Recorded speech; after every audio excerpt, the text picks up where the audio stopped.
ஆண்டவர் மேல் நம்பிக்கை வைத்திருப்பவர்களோ புதிய ஆற்றல் பெறுவர். கழுகுகள் போல் இறக்கை விரித்து உயரை செல்வர். அவர்கள் ஓடுவர், களைப்படையார், நடந்து செல்வர், சோர்வடையார்.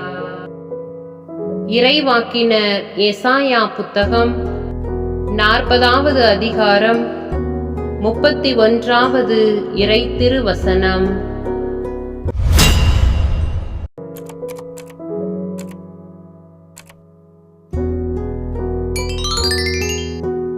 ஆண்டவர் மேல் நம்பிக்கை வைத்திருப்பவர்களோ புதிய ஆற்றல் பெறுவர்.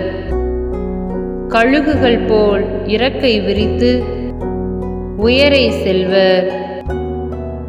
அவர்கள் ஓடுவர், களைப்படையார், நடந்து செல்வர், சோர்வடையார். இறைவாக்கினர் எசாயா புத்தகம் 40வது அதிகாரம் 31வது இறை திருவசனம்.